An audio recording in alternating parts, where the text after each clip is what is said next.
انسان کا خسارہ۔ سورۃ العصر کا شمار گرچہ قرآن مجید کی مختصر ترین صورتوں میں ہوتا ہے، مگر معنوی لحاظ سے یہ قرآن پاک کی جامع ترین صورت ہے۔ قرآن مجید کی دعوت، دلائل اور مطالبات کو جس طرح اس صورت میں بیان کیا گیا ہے، وہ سمندر کو کوزے میں بند کر دینے کی بہترین مثال ہے۔ میں نے اپنی کتاب قسم اس وقت کی میں اسی صورت کے پیغام کو ایک کہانی کی شکل میں بیان کرنے کی کوشش کی ہے۔ تاہم ایک کہانی اور اس کے کرداروں کے بیچ مکالمات میں اس بات کا امکان ہے کہ بیان مدعا میں کوئی کمی رہ جائے، اس لیے ضروری محسوس ہوا کہ اس صورت کے مضامین کو اختصار کے ساتھ ایک مضمون میں بیان کر دیا جائے۔ صورت کا ترجمہ۔ سب سے پہلے ہم صورت کا سادہ ترجمہ بیان کریں گے۔ ارشاد باری تعالیٰ ہے، زمانہ گواہی دیتا ہے کہ یہ انسان خسارے میں پڑ کر رہیں گے، سوائے ان کے جو ایمان لائے اور انہوں نے نیک عمل کیے اور ایک دوسرے کو حق کی نصیحت کی اور حق پر ثابت قدمی کی نصیحت کی۔ عام طور پر اس صورت کا مفہوم یہ سمجھا جاتا ہے کہ گزرتا ہوا زمانہ یہ گواہی دیتا ہے کہ زندگی وقت کے ہاتھوں آخرکار ختم ہو جانے والی چیز ہے۔ موت آ کر انسان کے ہر عمل اور کمائی کو ختم کر دے گی۔ ہاں، اگر کسی نے ایمان، عمل صالح اور دوسروں کو حق کی تلقین اور صبر کی تاکید کا راستہ اختیار کیا تو اس نے اپنے وقت کا درست استعمال کر لیا اور وہ آخرت کے خسارے سے بچ جائے گا۔ تاہم اس مفہوم کو مراد لینے کی شکل میں متعدد سوالات پیدا ہو جاتے ہیں۔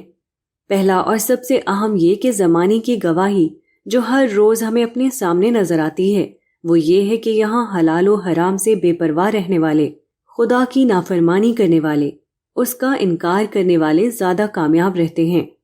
دوم یہ کہ یہ دنیا عالم اسباب ہے۔ دنیا میں کامیابی کا دار و مدار اس بات پر ہے کہ کس نے اسباب کو زیادہ بہتر طریقے سے استعمال کیا ہے۔ ایک منکر حق بھی اسباب کو بہتر استعمال کرے گا تو وہ ایک نیک مگر اسباب سے بے خبر رہنے والے شخص کے مقابلے میں زیادہ کامیاب رہے گا۔ سوم یہ کہ مادی اسباب جب کسی تباہی کی شکل میں اپنا ظہور کرتے ہیں تو وہ جس طرح بدکاروں کو ہلاک کرتے ہیں، نیکوکاروں کو بھی اسی طرح تباہ کرتے ہیں اور ان کی نیکی کی کوئی رعایت یا پرواہ نہیں کرتے۔ زلزلے، سیلاب، آندھی طوفان اور دیگر تباہ کن آفتیں کبھی نیک و بد میں کوئی امتیاز نہیں کرتی۔ اگر یہ کہا جائے کہ یہاں جس خسارے کا ذکر ہے اس کا تعلق آخرت سے ہے تو سوال یہ ہے کہ آخرت کا معاملہ تو آخرت ہی میں سامنے آئے گا، وہاں کیا ہوگا یہ آج کوئی بھی شخص زمانے کی کسی قسم کی گواہی سے نہیں جان سکتا۔ اس لیے مستقبل کے ایسے کسی واقعے کے لیے یہ گواہی پیش کرنا درست نہیں ہے۔ چنانچہ نہ آخرت کے مفہوم میں یہ گواہی درست ہے، نہ ایک دعوے سے بڑھ کر اس کی کوئی حیثیت ہے۔ زمانے کی گواہی کا مفہوم۔ ہمارے نزدیک یہ سارے اعتراض زمانے کو اس کے عمومی مفہوم میں لینے کی وجہ سے پیدا ہو رہے ہیں، کیونکہ عام طور پر زمانہ یا وقت بدکاروں کے کسی خسارے کا نہیں بلکہ ان کی فلاح و کامیابی کا گواہ ہوتا ہے۔ چنانچہ ضروری ہے کہ قرآن مجید میں بیان کردہ لفظ عصر کو اس کے عمومی مفہوم کے بجائے کسی خاص مفہوم میں مراد لیا جائے۔ لغوی طور پر اس کی گنجائش اس وجہ سے موجود ہے کہ یہ لفظ معرف باللام ہونے کی بنا پر خاص ہو چکا ہے۔ اسے انگریزی میں اس طرح بیان کیا جائے گا کہ یہاں زمانے سے قبل انگریزی کا لفظ دا لگ چکا ہے جو اسم کو خاص کر دیتا ہے۔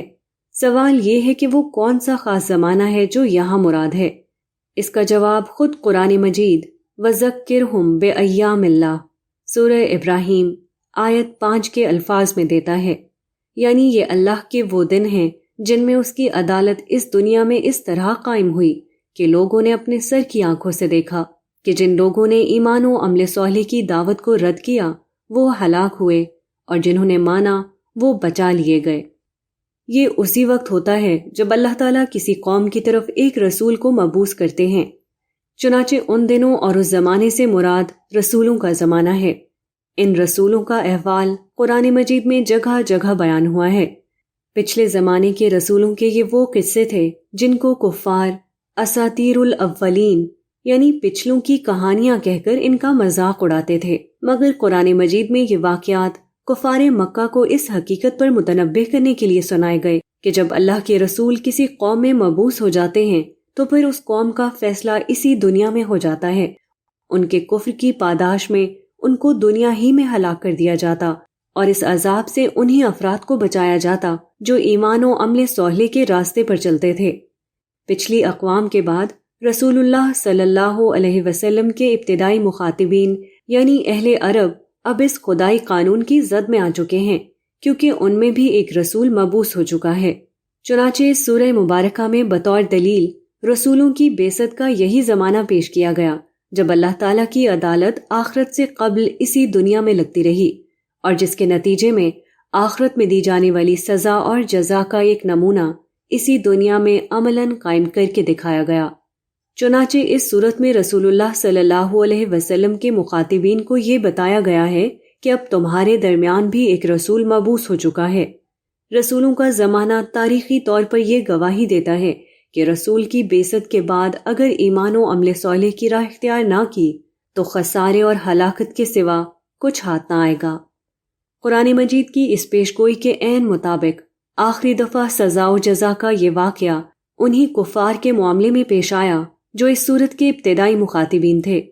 چنانچہ دنیا نے دیکھا کہ مکہ کی بیشتر لیڈرشپ ہلاک ہو گئی، سرزمین عرب سے ان کی جڑ کاٹ دی گئی، اور اس سرزمین پر ایمان و عمل صالح کی روش اختیار کرنے والوں کا غلبہ ہو گیا۔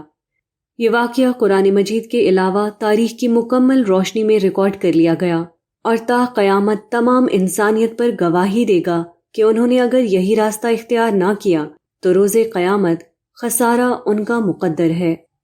دعوت اور دلیل۔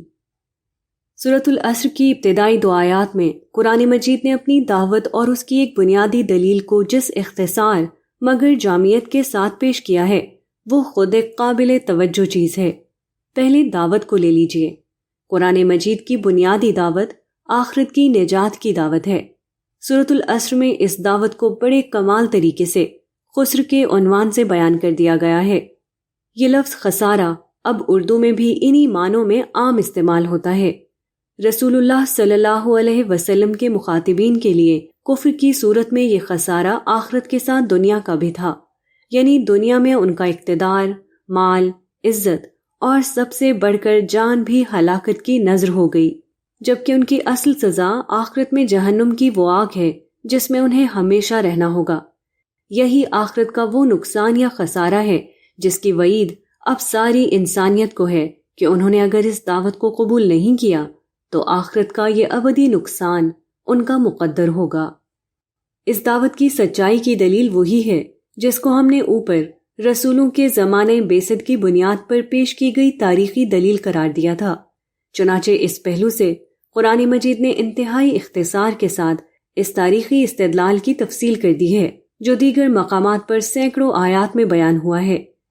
یہ قرآن مجید کا اعجاز ہے کہ وہ اپنی بات مختصر سے مختصر اسلوب میں پیش کرنے کی صلاحیت رکھتا ہے، مگر اس کے ساتھ اپنی اثر آفرینی اور دلالت کے پہلو سے یہ مختصر بات ایسی جامع، محکم اور اٹل ہے کہ بڑے سے بڑا منکر حق اس گواہی کو نہیں جھٹلا سکتا۔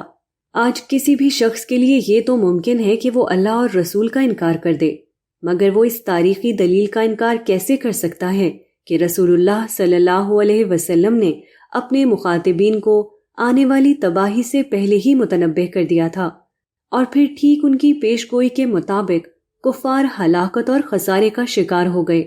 یہ بات قرآن مجید میں بھی واضح طور پر بیان ہوئی ہے، اور اس زمانے کی معاصر تاریخ نے بھی اس کو پوری طرح محفوظ کر لیا ہے۔ نجات کی شرائط، ایمان، دعوت اور دلیل کے بعد اب ہم ان مطالبات کی طرف آتے ہیں جو اس سورہ مبارکہ میں بیان ہوئے ہیں۔ پہلا مطالبہ ایمان کا ہے۔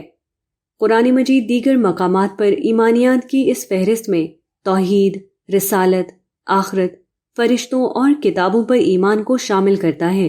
ان سب کو مان کر ہی کوئی شخص مسلمان ہو سکتا ہے، مگر قابل غور بات یہ ہے کہ یہاں یا دیگر مقامات پر بھی قرآن مجید آمنو کہہ کر فعل کا صیغہ لاتا ہے، یعنی وہ لوگ جو ایمان لائے۔